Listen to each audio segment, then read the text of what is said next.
Welcome to Fearless with Jason Whitlock. I'm Jason Whitlock, your host. Happy Thursday. Thank you for joining me. We have an awesome show planned for you today. Shamika Michelle is going to join me for some Justice for TT at the end of my fire starter and an interview related to my fire starter.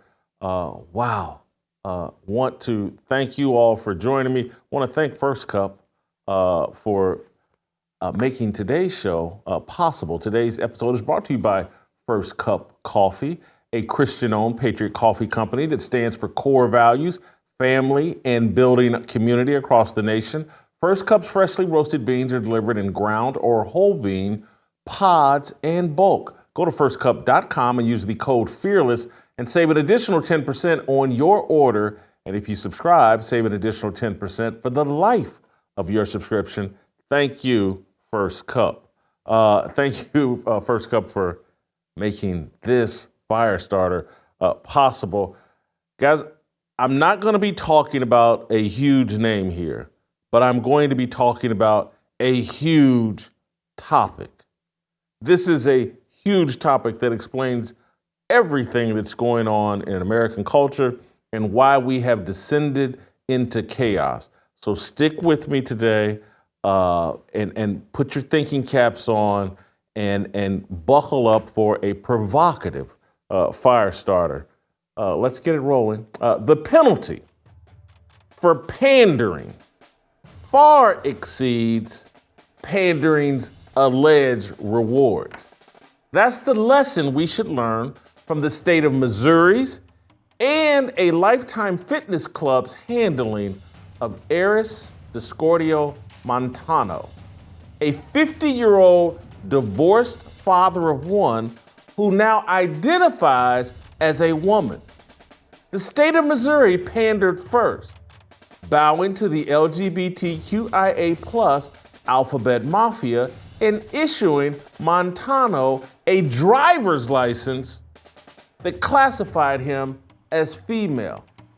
Montano holsters a Louisville Slugger bat and 2 Rawlings baseballs between his legs. He still uses them in a traditional manner. He identifies as a lesbian. 2 weeks ago, Montano signed up for a membership at a suburban Lifetime Fitness just outside of St. Louis. Following the lead of its state, the fitness club doubled down on the pandering, instructing its staff to treat Montano as a woman. 3 days later, on July 29th, Montano began parading around the indoor pool area in a royal blue bikini and showering, shaving, and doing his makeup inside the women's locker room. He eventually encountered Cindy Zykin, who politely informed Montano, "Excuse me, I think you belong in the men's locker room."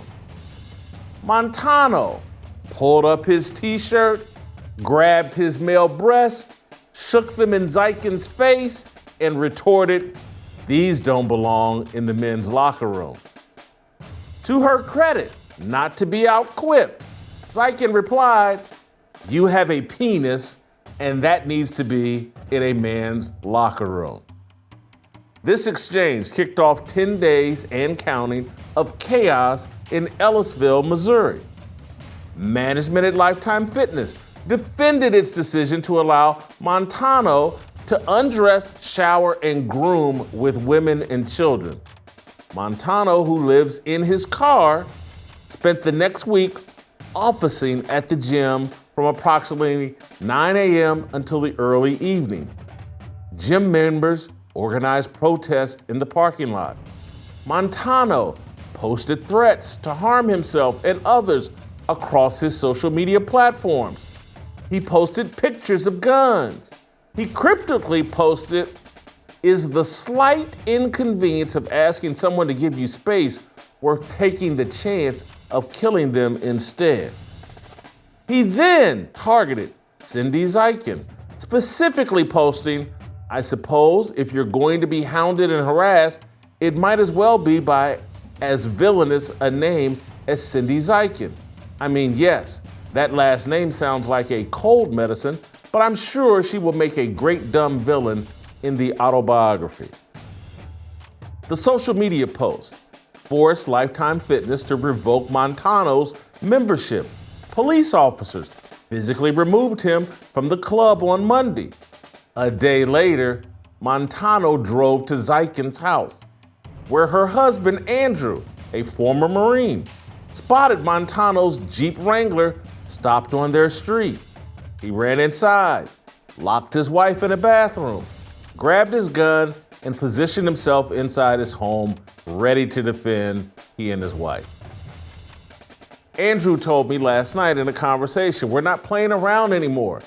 He's gone from keyboard warrior to finding out where we live. This is serious. Cindy added, it went up a notch. Now I'm scared of you talking about Eris Montano. So here's the question for us to ponder today. How did we get here? How did Andrew and Cindy Zykin wind up in the crosshairs of a recently divorced, woman-identifying man whose ex-wife used to be an employee of Lifetime Fitness? We got here by pandering. We've made transvestites believe they have the right to undress, shower, and poop alongside women and children. We've elevated their expectations, which elevates their feelings of victimization, oppression, and anger. Do you get the connection? You elevate expectations, and when those expectations aren't met, you've now elevated disappointment. Expectations are tied to happiness and satisfaction. We've made transvestites expect to be treated like women. I've lived long enough. We didn't used to do this. Plumbing was always the determining factor in bathroom usage. Bat and balls go here, mitts and gloves go there. There used to be a universal objective standard. Now it's all subjective and based on feelings. We're being forced to play along with the delusions of the mentally ill. We pander. We pander out of fear. Oh, they may harm themselves. This pandering has made the gender dysphoric quite dangerous. They're willing to die and kill unless we all join them in their delusion. Men can get pregnant. Transportation Secretary Pete Buttigieg jumped into a hospital bed with his husband after a woman they paid delivered a baby. This is normal behavior. While J.D. Vance is weird. We named a woman to the Supreme Court who refused to define what a woman is, claiming only biologists were capable of articulating something so complicated. A Supreme Court justice. Watch for yourself. Can you provide a definition for the word woman? Can I provide a definition? Mm-hmm. No. Yeah. I can't. You can't? Not in this context. So I'm not a biologist. The meaning of the word woman is so unclear and controversial that you can't give me a definition? Senator, in my work as a judge, what I do is I address disputes. If there's a dispute about a definition, people make arguments, and I look at the law and I decide. Well, so I'm not. The fact that you can't give me a straight answer about something as fundamental as what a woman is underscores the dangers of the kind of progressive education that we are hearing about. I'm an idiot. I'm not qualified to be on the Supreme Court. I can tell you what a woman is. It's someone with XX chromosomes, and a man is someone with XY chromosomes. I could even elaborate and use my analogies, my baseball analogies. Louisville slugger, Rawlings baseball, man. Catcher's mitt, first baseman's glove, woman. Mitts and gloves, they go over here. Bats and balls, they go over here. I'm an idiot, and I can do this. But a Supreme Court justice can't because she's pandering. And there's a penalty for pandering, and it's chaos. It's animus, it's anger, it's transgender shooters shooting up Christian schools in Nashville. We have to quit pandering. When does it end? How much chaos and dysfunction must we endure before we say, hey, all this pandering is taking us straight to hell? It's creating too much chaos. Look, there's a possibility that if Stevie Wonder starts identifying as a race car driver, we'll grant him a driver's license. Who wants to hurt his feelings? In the name of diversity, equity, and inclusion, should we not put Stevie on the pole at the Daytona 500? Wouldn't that be diverse? Wouldn't that be inclusive? But it would also be dangerous. We tell women they don't need men, despite the fact man is responsible for nearly every technological advancement in the history of mankind. We tell women they're victims of toxic masculinity, despite the fact men have taken roles in society that reduce our lifespans by 6 or 7 years in comparison to women. We tell black people that systemic racism causes our economic and educational shortcomings when the truth is abandonment of biblical values, especially traditional marriage, is at the root of our failures. The price of pandering is astronomical and pervasive. America has a pandering pandemic that must be confronted. It leaves us all vulnerable. We spent 3 years pandering to Joe Biden, pretending his cognitive decline wasn't obvious. No one wants to tell Biden's Indian, Asian, and Jamaican successor that she's incompetent and just another pawn to promote and execute World War III. We'd rather complain about a tragedy than prevent one from happening. No one will be able to feign surprise if Eris Discordia Montano is involved in a tragedy in Ellisville, Missouri. Our pandering has made it all but inevitable. We have to stop the pandering. Have you connected all the dots? Do I need to make it more clear? Just look at our society.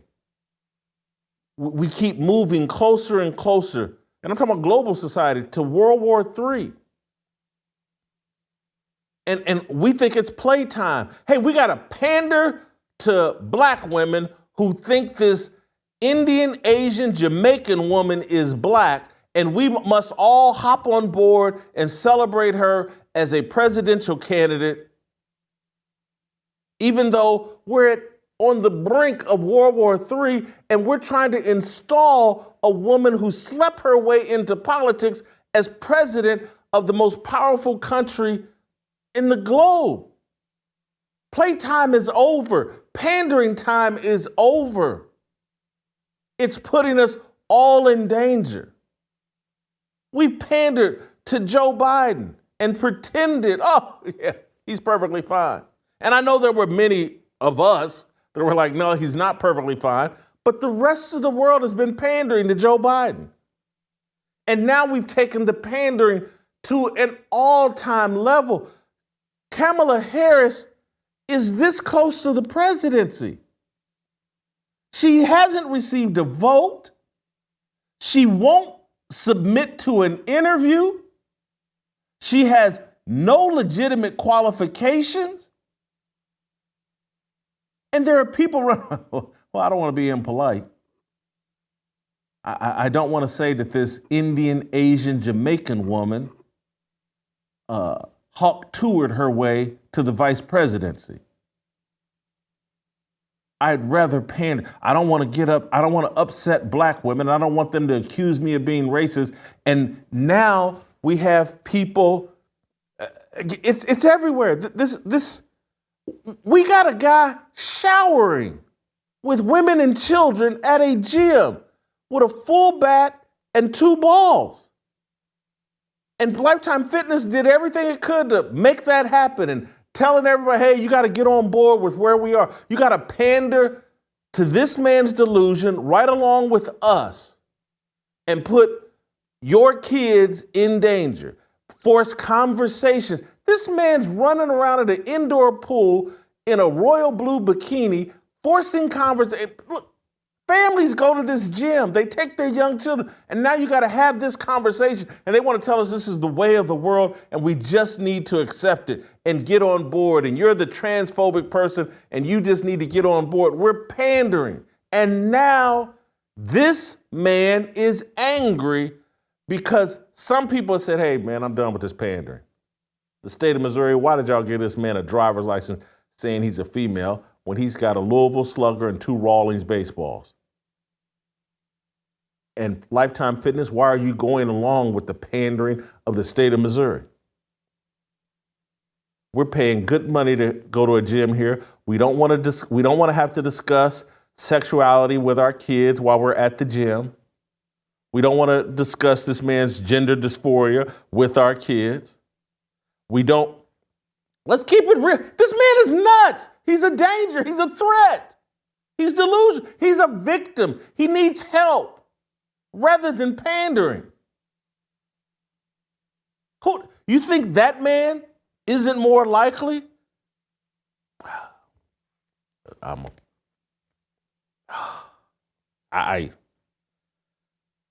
want to, because this dude ain't scared. And, we've pandered to him enough. He's taking on, unlike Kamala Harris, he's engaging with the media. He's taking questions. He's stating his case. We have made him feel so justified and victimized and that we're all crazy that he'll stand out on the media, bring on the questions. These people that have a problem with me, they're the problem, not me. Let's play he was on KMOV, I believe, in St. Louis. Let's play the clip. That's right. Eris Montano is the name of the trans woman in this story. She just joined Lifetime Fitness a few days ago, and she says she was using the women's locker room because that's the gender that was printed on her state-issued driver's license. But someone confronted her about that at the gym, and now some conservative lawmakers are taking up the cause. Signing up for a gym membership. It was about time for me to start getting in shape. Has largely been a positive experience for Eris Montano, who started going to Lifetime Fitness in Ellisville on Sunday. There have been way more people within the locker room who've come up to me, given me hugs, told me they love me, told me I belong there, told me, please stay. But she says someone did confront her this week about changing in the women's locker room. Montano is a trans woman who formally changed the gender printed on her driver's license prior to joining. It's a wild situation. I have this feeling that there's a group of people in the world who simply cannot tolerate a happy trans person living a happy trans person life. It's for women.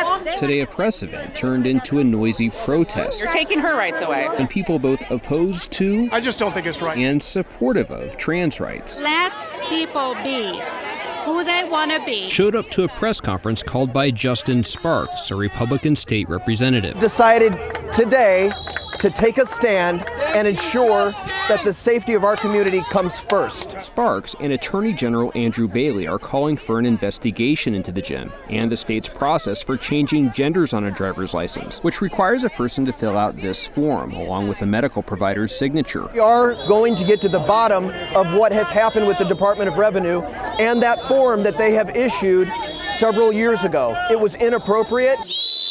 With Sparks up for re-election, trans allies called the move a political stunt and said trans people should be able to change where they feel safe. When non-discrimination laws for transgender people, for LGBTQ plus people are in place, it actually helps them thrive and also does not correlate to any increase in any type of privacy or sexual violations. Montano says she didn't expect the controversy. Be open to being educated. And just wants to be able to use the gym in peace. If the only answer that you have to people being trans is people shouldn't be trans, then you don't belong in the conversation.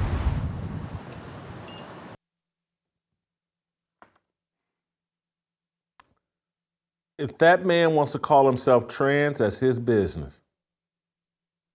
But bathrooms, locker rooms should have clear, objective standards, not feelings. Because this man who also said, hey, I feel like a woman, but I'm lesbian.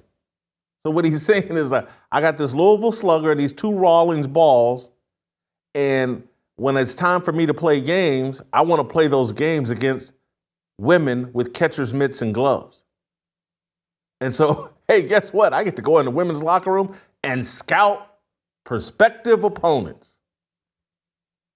We don't have to play his game. We don't have to pander to him. And the pandering has put other people, he's targeted other people at this gym. He showed up at the Zeichen's house. He's posting pictures of guns. He's talking about harming himself and potentially harming others. And we're going to jump into action after someone's harmed, I guess.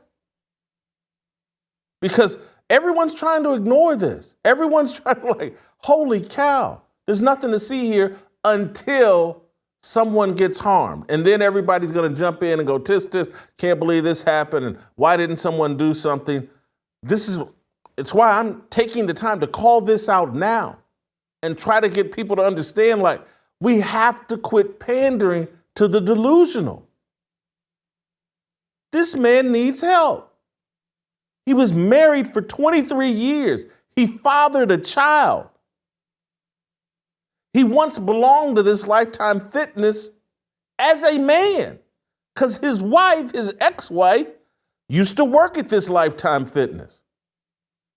So he's had 2 different identities at the same Lifetime Fitness. He's already spent a number of years, I would imagine, showering, lockering with other men. Now, because he's decided, hey, I'm a woman, now it's traumatic. Was it traumatic the other years, the other 30, 40 years when you were going to male bathrooms? It's a game, it's a gimmick, and it's dangerous. This whole pandering thing we're doing, you want to know why people burn down buildings and riot and loot? Because we've pandered to them. We've told, oh, you're right. You remember that stuff that happened 150 years ago? Remember that oppression that happened 100 years ago? Remember that Jim Crow stuff that was 60, 70, 80 years ago? Yeah, you should still be angry about it because it impacted you. You're a victim. And you know what? You have a right. Anytime something goes on, if George Floyd overdoses on fentanyl and police play a tiny or insignificant role in his overdose, you have the right to burn down Minneapolis and cities all over the country. That's the expectations we've set for them.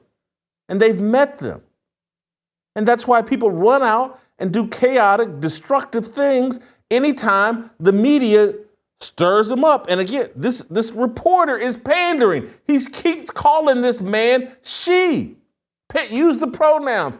No, people need to deal with reality. It's like if people were running up to me, hey, Jay, man, you're 185 pounds. Stop lying. I'm not. Tell me the truth. I'm overweight. Quit eating. Don't pander to me. Don't pander to anybody. It creates death, destruction, denial, chaos. We're going to bring Andrew and Cindy on. We've put them in jeopardy with our pandering. Thank God Andrew's a former Marine and has a pair. And thank God, he's partnered with a wife who also isn't scared. We'll bring them on next. Before we do that, I want to talk about our great friends at PREBORN. You guys know how I feel about PREBORN. It supports, backs up our worldview that life begins at conception. And that's an important worldview because now you know how to treat life once it's outside of the womb. If you know how to treat life inside the womb, damn good chance you know how to treat it outside the womb. You've already taken the proper steps while the baby's inside the womb so that when he or she comes outside the womb, they have a better chance at being successful and healthy and in the proper mindset. PREBORN supports our worldview by providing expectant mothers who are considering abortion an ultrasound. They blow up the myth that that's not a baby inside of them. They introduce the heartbeat and an image of that baby inside the mother's womb. Once the woman sees that, she's now more than twice as likely to choose life. PREBORN steps up, steps in, gives her the support she needs throughout the pregnancy and the support she needs throughout the first 2 years of that baby's life outside of the womb. And they do that because we are generous with our gifts in support of PREBORN. $28 pays for one ultrasound, $140 pays for 5 ultrasounds. There's 2 ways to give. Pound 250, say the keyword baby, pound 250, keyword baby, or give the way I love to give, preborn.com/fearless. That's preborn.com/fearless. I've introduced you guys to Dan Steiner. He was at Roll Call. He's been on the show 2 or 3 times. Our money's not wasted. It's not blown on mid-level management. It pays for ultrasounds. It pays for diapers. It pays for the work that PREBORN does. Please support PREBORN. Andrew and Cindy Zykin, next.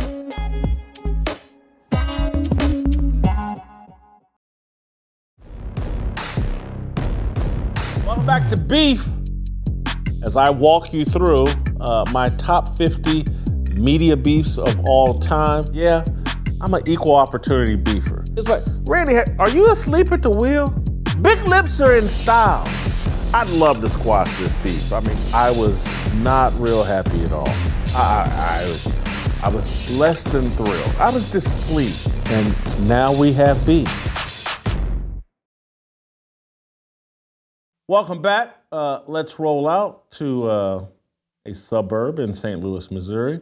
Andrew and Cindy Zykin, kind enough to join us today and to talk a little bit more about this situation at Lifetime Fitness.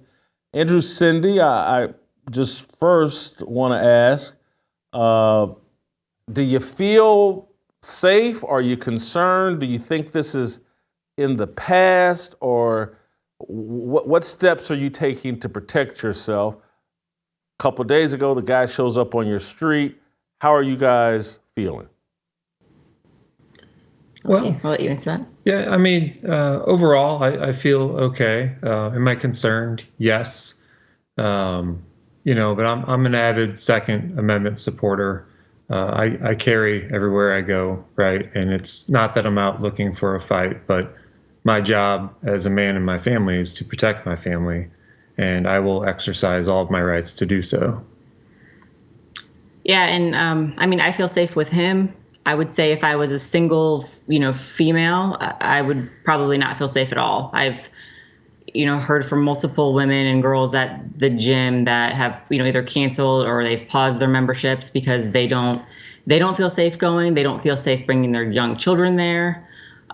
So, I mean, I don't really necessarily feel super concerned because I do have him and I feel safe with him, but I think the community definitely feels scared, for sure. And so you mentioned that some people have paused and or canceled their membership. Have you guys gone that route? And if not, why not? No, we haven't, not yet. I'm split on this one, to be honest. I look at it as, you don't want to send money to these corporations that are allowing this to continue on, and I totally get that. And there's instances where, we have canceled subscriptions or what have you with other companies. But for this, it's, it's physical, it's local, it's right here in our face. And that's a real small community we have up there. That's been, we met there. It's a big part of our lives for the last decade plus. So I kind of don't want to give up ground to say, okay, well, now you can use this. This is your space to do whatever you want to do. So I kind of go the other way now, and we want to stand firm where we're at. Cindy, when I talked to you guys last night, that was a cute, fun story about you guys actually met at Lifetime Fitness. You mind retelling that story? Yeah, I'll never forget the first time I ever saw Andrew. I was walking through the gym to go to a yoga class with one of our actually mutual friends, and I saw him, and the whole cliche love at first sight. I mean, if that's what you want to call it, but I didn't know him, didn't know his name, but he was someone that I was like, I need to know this guy. And luckily we had a couple mutual friends, so I was able to kind of, do a little digging there, and then one thing led to another, and now we're married. Cindy, it's funny, I was talking to some other gym members, and they did say at that time you were struggling with your vision. And that's a joke. Oh, well, I'll tell you, these days, my vision last week was crystal clear with what I saw. Walk us through that in terms of your first encounter, engagement with Montano. Yeah, so I was in the indoor pool area waiting for Andrew to come out to go to the sauna, the co-ed sauna. So at this point, we're in a co-ed area still. And I look over and I see, what I believe to be a man walking in a bikini. He had the full genitalia, the male genitalia.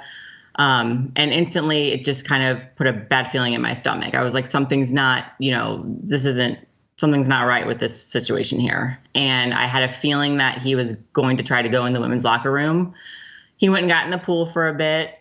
We were sitting in the indoor sauna, and I watched him get out, and he went right in the women's locker room. So I immediately jumped out, and went and tried to see if the manager was there yet. He wasn't. It was too early. So the girls at the front desk told me, I went up there and said, there's a man in the women's locker room, like there was urgency there, and they're just standing there and they look at me and they just say, well, we're supposed to create a safe space. We're supposed to create a safe space. And I'm thinking in my head, like, that's not going to work. So I went in there, and he had already changed out of his bikini, was in shorts and a t-shirt. And I mean, I was upset, but I thought I was polite, and I said, excuse me, you need to be in the men's room. And he lifted up his shirt and grabbed his, pecs. I guess he called them his boobs, but, male boobs, and kind of shook them a bit and said, these don't belong in the men's room. And, I said, well, you have a penis, and that definitely does belong in the men's room. And then he told me that, he had more estrogen in his body than I do. And at that point, I was thinking, I'm not going to have a constructive conversation with you. So I just walked away. And I was extremely upset, but I was thinking in the back of my mind, once we talk with management here, this has to be some kind of mistake. It's early. It was earlier in the morning. This person, came in under the radar. Maybe they're in here, once management gets word and once everyone figures out what's going on, this will be fixed. This can't really be allowed, I guess, because it's never happened. Nothing like that's ever happened here before. And sure enough, later on that after, oh, sorry, go ahead. No, I was just going to say, I want the audience to understand, because you guys, we talked it through last night, you guys were sitting there, oh, well, that would never happen to us. And that's an issue in other communities. It would never impact us. And so we're sitting here with a Marine, a former Marine, who meets his dream girl at the gym. They get married, and, they're living this idyllic life. And the next thing you know, they're involved in what I'm calling the pandering pandemic, because we're pandering to people and trying to, if we just make them happy, and we just cater to their worldview, things will be better. And it's the pandering is why his expectations have been elevated, and he's so angry and is willing to bully, threaten, drive to you all's home and try to intimidate you all. And anyway, I just, neither one of you were looking for this fight, but right. Here it is. And I gotta give you credit for standing your ground and just want to throw you all some support. But Andrew, I'm sure you never anticipated you'd be at the forefront of something like this. No, it had not crossed my mind. We have a pretty consistent schedule, and I'd say average folk, right? Just going through our lives. So something like this to come in was not on the bingo card for the year. Yeah, I keep saying, I've Has said multiple law? times. I'm sorry. Go ahead. I know, I was just going to say, Go I've ahead, said so many Cindy. times the past week that I really can't believe this is reality. I mean, it's almost like it's some kind of like movie, because it's so, I don't know, different than what we're used to. It's a pretty conservative community here, and like I said, we've never had an instance like this where if there's been people that have changed genders, they've been much more, I guess, discreet about it, where they would maybe present as a female, where this is strictly someone that's presenting as 100% male, where it's so blatantly, I mean, you might as well have just took him, threw some lip gloss on, and put him in the locker room. So. How supportive has law enforcement been, and how much support are you getting from other gym members? So everyone that we've worked with law enforcement has been amazing, especially the Ellisville Police Department. They've all been awesome. I think that they're well aware that this person's causing a lot of chaos in the community. They're keeping a close eye on their social media account from all the threats and just the out there type of posts. And I think they're doing what they can legally to try to keep everyone safe. And then also when they can legally move, if they need to get this person off the streets, they'll do that. How much, we played a news story where there was some protest in the parking lot, and the news story from KMOV said there were supporters on both sides of this issue. Do you think within the membership of that club, there's genuine support for him inside that membership, or did the supporters probably come from outside of the community or outside of the fitness membership? How are the members responding to this? Are you getting a lot of support from them? I have not had one interaction from any members that would disagree with where we stand. That day of the protest and interviews that happened in the parking lot, there was a handful of supporters there. It's no one that I had ever recognized from the gym or the community. So I'd say more so on the outside. And just the overall responses. I mean, there's members leaving, and I understand it, rightfully so, the club, just left and right. So it hasn't been a good experience for Lifetime, that's for sure. And the other quirk that you guys informed me of is that he used to be a member there because his ex-wife actually worked at Lifetime Fitness. Is that's true? Yeah, she. I vaguely remember her from years ago, but yeah, I think the time frame that she worked there was about 7 years, and during that time, he was a member there with their little, girl. And then, they were married for 23 years and just recently got divorced. So yeah, he was there as a member, as his, natural born male self. And now he's back as a female. Have you guys talked to any lawmakers? I know that the Attorney General, I think, has been involved. Do you think, because the real problem here, the foundation of the problem is the state of Missouri handing this man that still has a bat and two balls a driver's license that says he's a female. Can we get that changed? Yeah, so I know, the officials that we've talked to, I know that that's what they're actively doing, is looking into that. How was this obtained? Because, like you said, there's still full 100% male parts. And, how is this person legally able to change their sex on a driver's license, which I don't think you should be able to do, period. But, how is this person, especially presenting the way that they are, able to legally get a driver's license saying they're a female when they clearly present as a male? So I know they're actively working that. And they're clear that they're still attracted to women. He's calling himself a lesbian, correct? Right. And that's what's one of the really disturbing parts of this whole thing. I mean, it wouldn't be okay, period. I don't care if he was a man in there that was married to another man. That would still not be okay. But what makes it an extra level of disturbing is that you have a biological male with all of his biological male parts in the women's locker room with women, young girls, female children, that has openly talked multiple times on his social media how he's still, he's attracted to women, to girls. So you've given someone now a free pass at all of these women that are in there, changing, that are showering, that are, undressed. And I mean, that to me is, I don't know how, even if Lifetime was quote unquote, following the law, I don't know how they could allow something like that.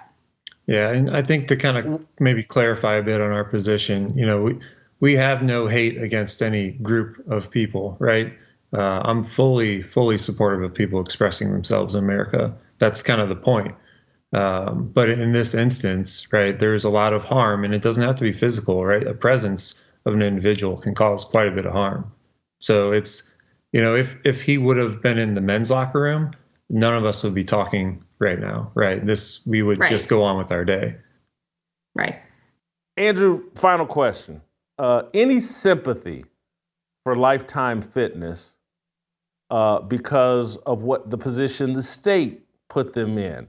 Maybe Lifetime Fitness totally agrees with you all, but they feel like the state of Missouri has put them in a bad spot.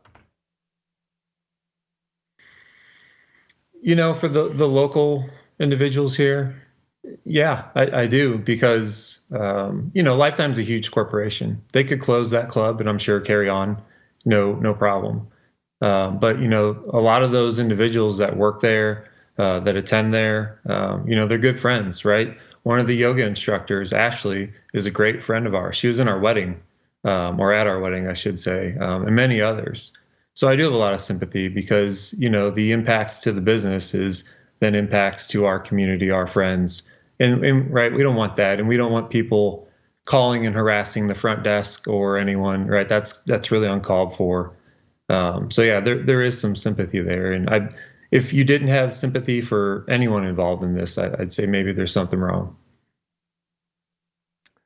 Thank you, guys. We're going to pray for you here at Fearless, for your safety, and hopefully Montano can get the help that he needs, and you guys can get the peace that you deserve.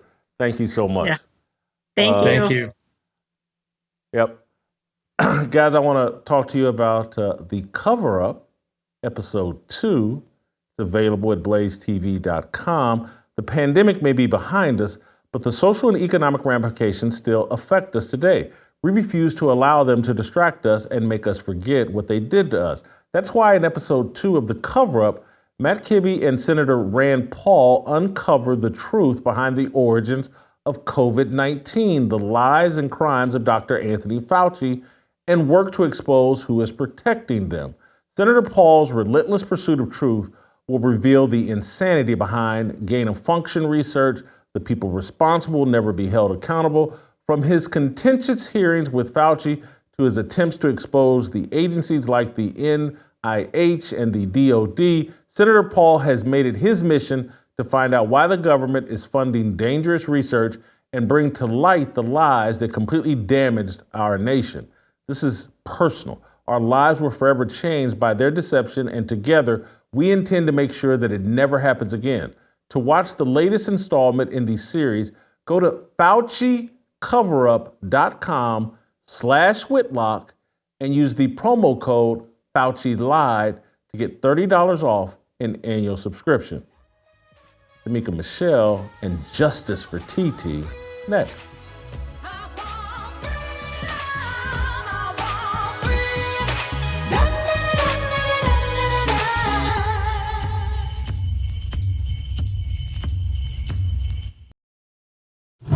I'm just tired of everything being labeled as historic.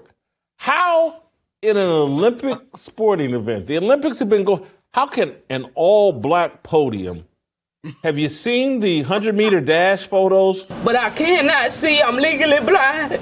I get it, it's gymnastics, and it's not history. So it was just a turnoff to me. Yeah, we don't have enough black athletes that are getting celebrated or win events. That is blasphemous. That is blasphemous.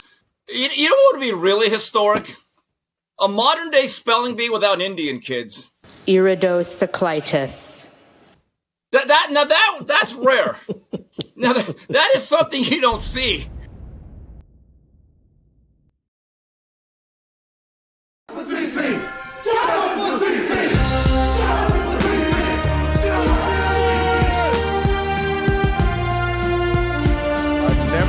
Fight for justice continues here at Fearless. I'm going to bring Shamika Michelle along for today's fight for justice. Our fight today involves former Congresswoman Cori Bush. Shamika, Cori Bush is outraged. She's been unseated by a black man for her seat in the House and as a member of the squad. Cori Bush is very, very, very angry and is threatening AIPAC. To me, it sounds like she wants to go, was it DEFCON 3 perhaps, on AIPAC. And woo, she's taking on the big guns. But let's play the clip. Here's Cori Bush after getting defeated in the Democrat primary in Missouri. There is nothing that happens in my life that happens in vain. So if this happened, it's because it was meant to happen. And let me say, it's because of the work that I need to do. And let me say this, AIPAC, I'm coming to tear your kingdom down.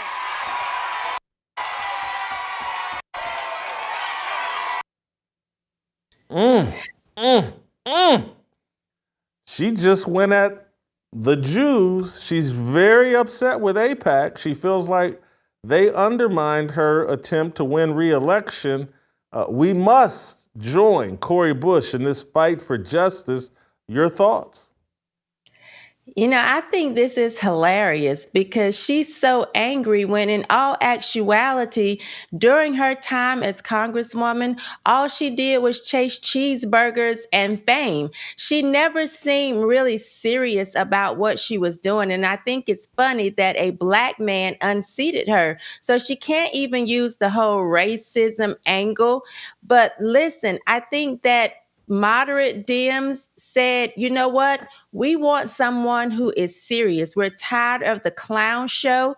And this is what she brought to Congress. So I think she should actually celebrate the man, because if you were really serious about your policies, at least this person somewhat agrees with you. But it was never about that for her. It was only about headlines. She's the second member of the squad to go down. If you remember, Jamal Bowman, who was on stage right before he went down, yelling and screaming with AOC and doing Hulkamania, flexing, and he's the man that pulled the fire alarm, if you remember. But it feels like the squad is starting to lose some of its soldiers. There's someone, Ilhan Omar. I don't think she's in much jeopardy because I think her district is drawn up where it's like very Somalian influenced, and I think the Somali gang members are going to have her back and make sure no one shows up at the polls to unseat her. But the squad, I do think, has kind of lost its luster. Oh, for sure. And when you talk about Ilhan, I definitely think she's in there like swimwear, considering I was told the governor changed the Minnesota flag to most resemble the Somalian flag. So, yeah, I don't think she will be unseated. But I do think that people are just tired of the antics and tired of them just trying to catch or grab a headline. People really that push the left policies, they believe in what they believe in, even if we find it silly. So they want serious people most of the time to represent them. And I think their time is up. This is what they pushed, right? Time's up. Well, Cori Bush, time's up.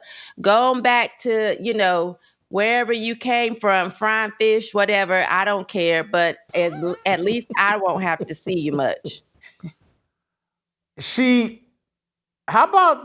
seem to be a lot of her constituents, angry black women, there in support of her, and she's kind of become the avatar for the trope or the stereotype that, these leftist, feminist black women are the angriest people in the world. I mean, she really did. I wanted to find a video, I couldn't find it, but there's a famous video, I think, of Huey P. Newton speaking back in the 60s where he's making all these threats and doing all this other stuff. And that's, I thought of him as like, well, she's morphed into the male Black Panthers of the 1960s are now black women. And maybe the Black Panther movie series is actually accurate. The Woman King is actually accurate, that these are our fearless warriors, Cori Bush and other angry black women. I'm not familiar with the video you're talking about, Jason, but there is a meme of this black man in a suit running down the street with a group of angry, fat black women running behind him. That's kind of what I see when I see Cori Bush. She would fit perfectly in that meme, but that's all that comes to mind for me. Tamika, thank you for helping me fight for justice, for TT, for Cori Bush. We will continue the fight on into next week or whoever's next, but we'll play tomorrow and we'll see you tomorrow. Waiting for the countdown, coming off the breakdown, standing in line for freedom. Looking for a breakout, feeling like a standoff, nothing in life like freedom. Came like a fighter, striking like a ladder, making all these moves for freedom. I want freedom. No negotiation, my sister, no relation. We all just wanna have freedom. Sitting on a corner, never been alone. I'm breaking my back for freedom. Blessed, we are living, get back. We are receiving, all deceiving. We all wanna be free. We want freedom. I wanna be,